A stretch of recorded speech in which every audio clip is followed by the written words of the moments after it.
Welcome friend to our program in conversation with doctor S Srinivasan जी।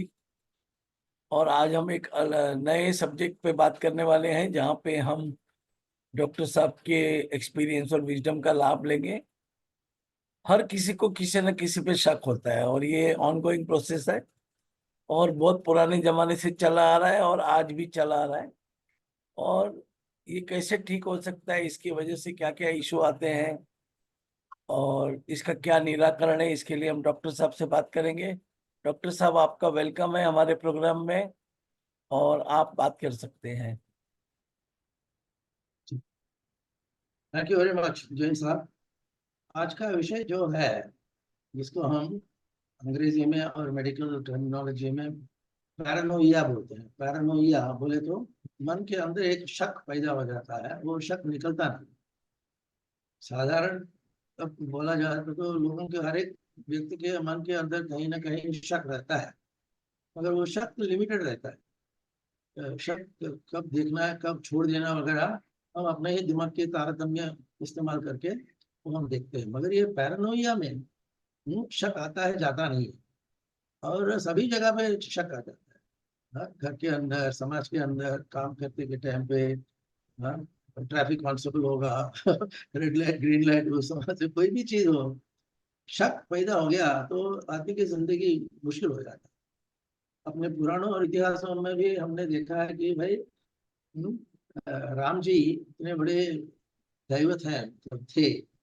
वो तो भी God होने की वजह से उनको हम एक लिंग में भी बोल सकते हैं, क्योंकि राम तो राम ही थे। जब उनका विष्णु के साथ मर्ज नहीं हुआ तब तक वो ह्यूमन थे। ह्यूमन है तो फिर उनके मन के अंदर शक आना नॉर्मल, नेचुरल। और राम के मन के अंदर जब शक आया, तो जब सीता जी वापस आए लंका से लेकर के, रावण को वध करने के बाद जब सब आए वापस आ गए, तब सीता जी के मन के अंदर क्या होता है उनको मालूम नहीं था। मगर राम जी को ऐसा लगा कि सीता जी के मन के अंदर बड़ा शक है कि उनका जो पवित्रता है उन्होंने बिगाड़ दिया, वगैरह वगैरह करके, इसलिए उनको अग्नि परीक्षा लेना पड़ा। तो अग्नि परीक्षा ले करके, अग्नि परीक्षा पास होने के बाद ही राम जी ने सीता जी को अपने घर के अंदर आने को परमिशन दिया। ये बड़ा उदाहरण है। ये सारे एपिक पूरा संपूर्ण पुराण उसके ऊपर निर्भर करता है। तो ऐसा हर एक की जिंदगी में तो कहीं ना कहीं कुछ ना कुछ शक रहता है, जिसको हम पैथोलॉजिकल बोलते हैं। वो जो नॉर्मल शक नहीं है, वो बहुत अबनॉर्मल शक है। वो हम उसका उदाहरण देखते जाएंगे। तो पैरानोइया आ गया तो फिर निकालना मुश्किल हो जाता है। तो पैरानोइया आके बैठने से पहले आपको तारतम्य यूज करके, दिमाग यूज करके आपको जीना है। तो आप अगर आप डेफिनेशन देखे जाएंगे, तो word paranoia means delusional. Delusion होते हैं। डिल्यूशन बोला तो अनवांटेड, बिना कारण शक आ जाना, और वो भी बहुत बुरी तरह से शक पैदा होना। और वो शक तो निकलता भी नहीं है, उसके लिए दवा दे के भी फायदा नहीं है, उसको एक शॉक देना पड़ता है वगैरह वगैरह। तो डिल्यूशन होता है उसका। तो डिल्यूशन तो खराब हो गया तो डिल्यूशन आ गया। उसका दूसरा वर्ड है हैल्यूसिनेशन। तो हैल्यूसिनेशन वो कोई बीमारियों में होता है, थोड़ा टाइम रह के चला जाता है। वो कोविड के बाद और डेंगू के बाद मुझे भी 1-2 घंटे आधा दिन हेल्यूसिनेशन में रहना पड़ा।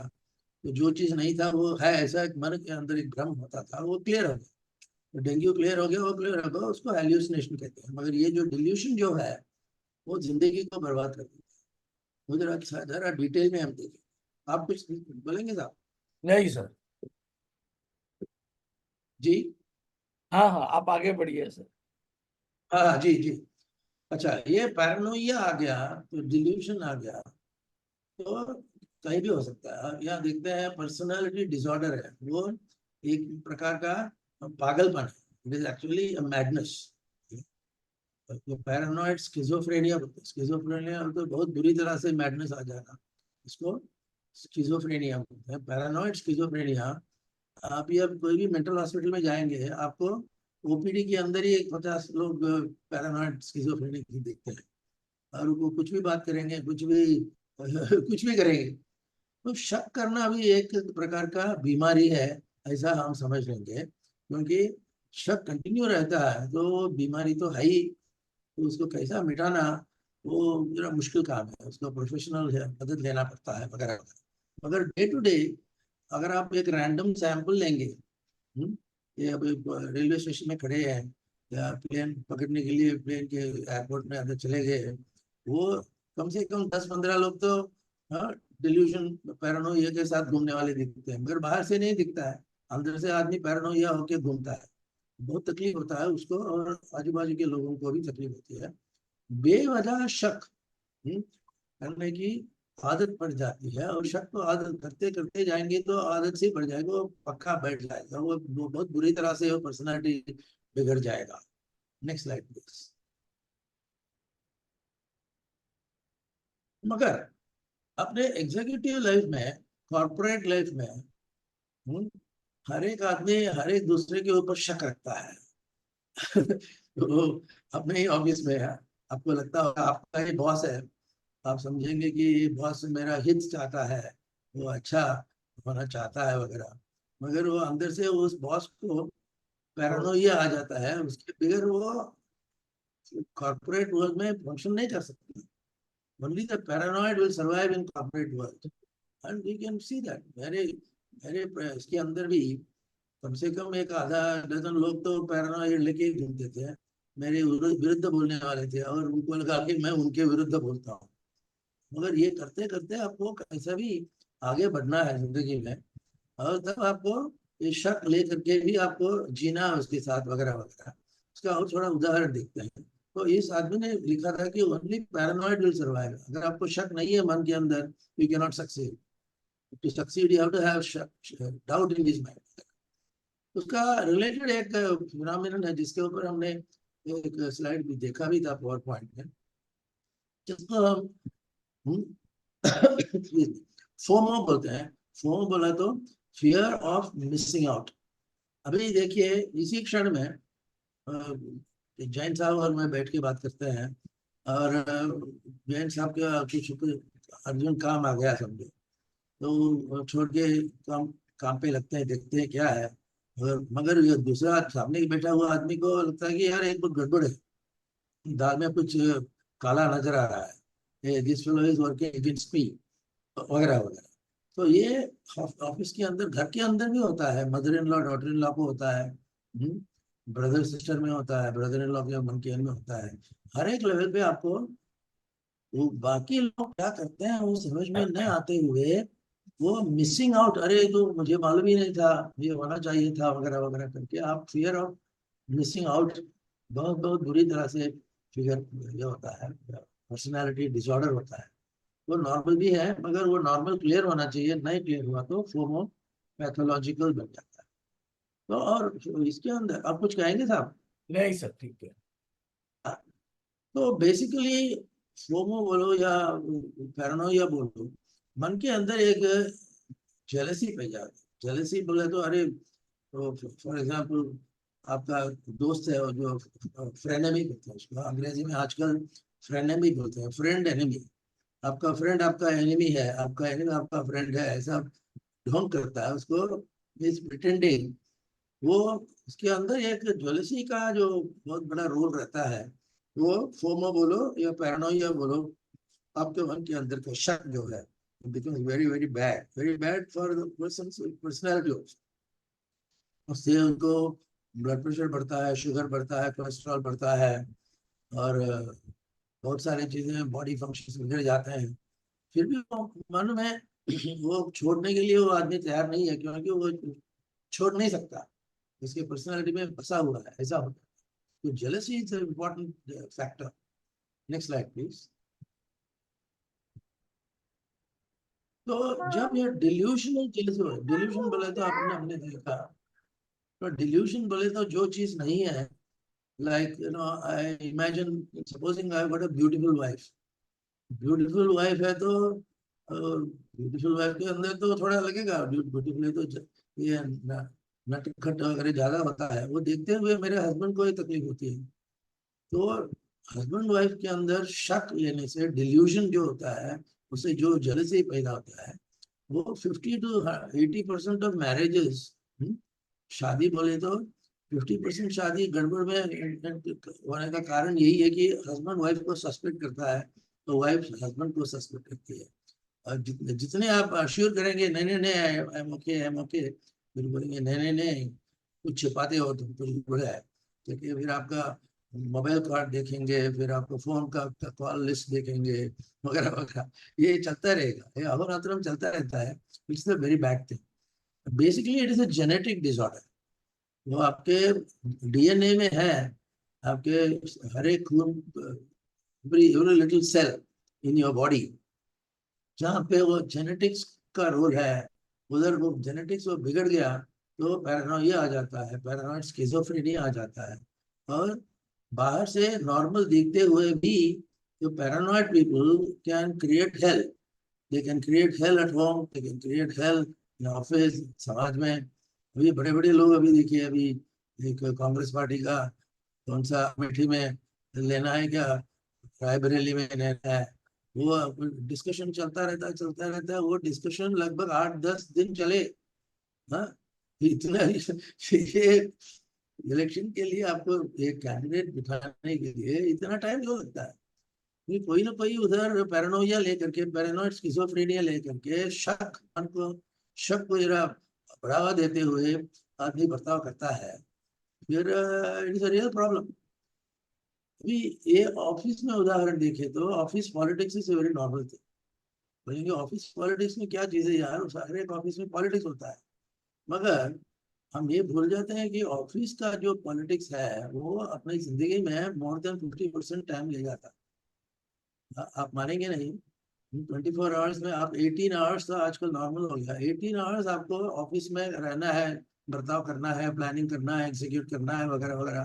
तो उधर आपके मन में शक आ गया तो पॉलिटिक्स को लेकर के ही शक आने से आपको तकलीफ है और ऑर्गेनाइजेशन को बहुत नुकसान होता है।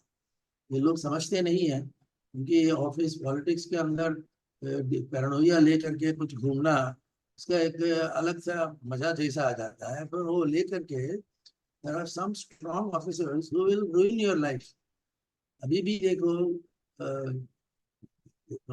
ऑनलाइन में, मोबाइल प्लेटफॉर्म में बोलो, मोबाइल प्लेटफॉर्म में हर एक लेवल पे पैरानोइया लेकर के किसी चीज को अरे वो ये हो, कोई सीनियर ऑफिसर हो, या और कोई मिड लेवल में हो, वो सब ऑफिस फंक्शन को डिस्टर्ब करता है।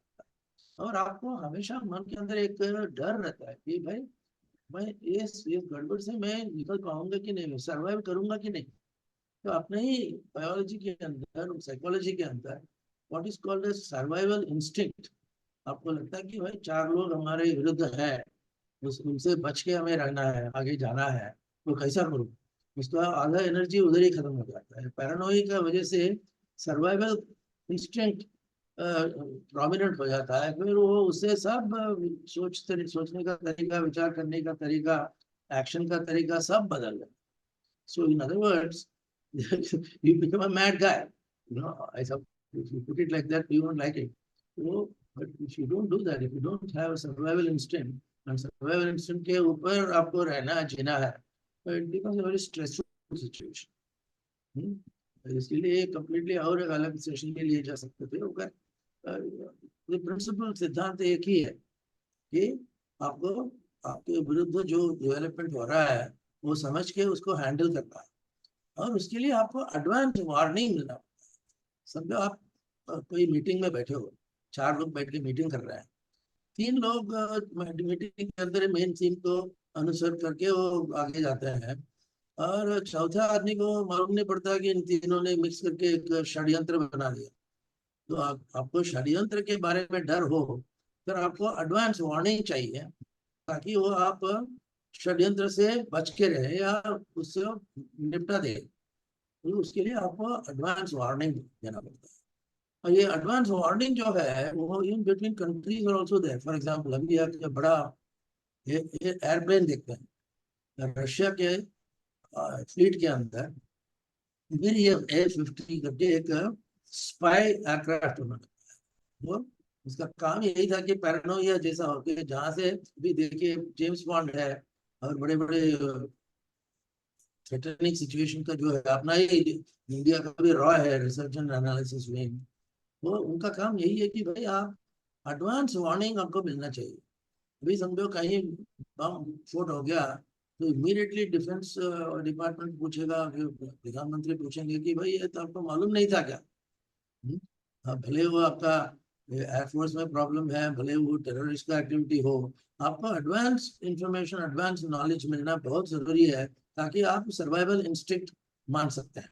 मगर उसके लिए जब जितना भी एडवांस करेंगे उतना भी दुश्मन भी एडवांस लेकर के ही घूमता है। तो ये ब्रेव A-50 जो एयरक्राफ्ट है, it is Russia threat detection aircraft. Threat पहले से आपको पकड़ना चाहिए ताकि आप उसके ऊपर एक्शन ले सके, तो ब्रेव A-50 का एक उदाहरण दिया जाता है। और ये सब लोगों के सामने ओपन हवा में घूमता रहता है, मगर उसके अंदर का इक्विपमेंट जो है वो इक्विपमेंट ऐसा है कि आपको देखेगा कि ऑर्डिनरी प्लेन जैसा दिखेगा, ये कोई विमान उड़ रहा है, मगर विमान के अंदर पैसेंजर नहीं है, कोई मशीनरी है, कोई कंप्यूटर सॉफ्टवेयर है, वो लेकर के एडवांस इंफॉर्मेशन देगा। और एडवांस इंफॉर्मेशन लेकर के उसके मुताबिक आपको काम करने के लिए आपको ग्रेप वाइन कम्युनिकेशन चाहिए। आपको स्पाई एयरक्राफ्ट होगा, स्पाई एस्पियोनेज होगा। अभी जेम्स बॉन्ड का उदाहरण दिया हमने, उसमें आपको ओपन कम्युनिकेशन लेकर के फायदा नहीं, क्यों उसको दुश्मन आपको ओपन कम्युनिकेशन को बिगाड़ देगा। आपको ग्रेप वाइन कम्युनिकेशन पड़ता है। ग्रेप वाइन बोले तो कैसा? ग्रेप वाइन बोले तो ग्रेप ग्रेप होता है, आपको मालूम है, ग्रेप खाते हैं तो उसका जो झाड़ से आता है उसको कहते हैं ग्रेप वाइन कम्युनिकेशन। और दूर से देखेंगे तो आपको ग्रेप वाइन है कि नहीं वो समझ में नहीं आएगा, मगर ग्रेप वाइन है और वो उसका पूरा सिस्टम चालू रहता है, तो उसको ग्रेप वाइन कम्युनिकेशन। ये कम्युनिकेशन आपको कहाँ से मिलेगा?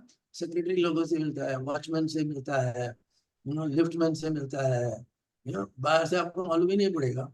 मगर ये सब लोग ग्रेप वाइन कम्युनिकेशन लेकर के हाँ और मैनेजिंग डायरेक्टर तक पहुंचा देते हैं, और उस मैकेनिज्म को ग्रेप वाइन करके पक्का निकनेम भी रखा गया है।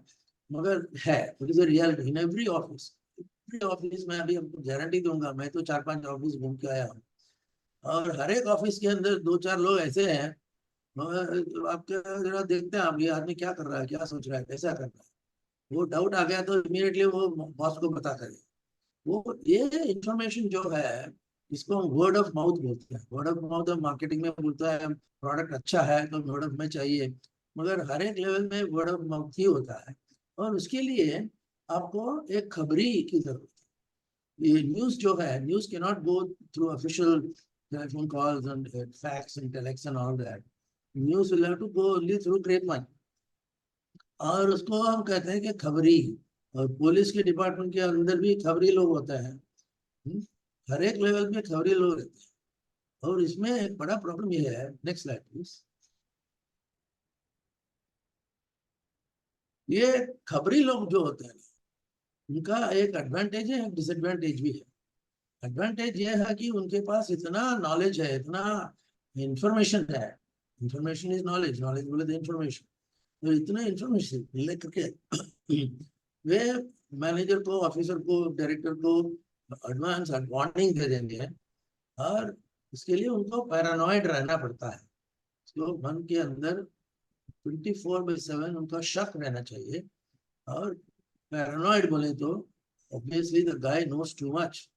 आपको मालूम है कि समझो किसी ने किसी का खून कर दिया, समझो उसके अंदर वो एक दूसरे से कैसा ले करके जाना है, वो समझ के उसके हिसाब से उसको कम्युनिकेशन देना है।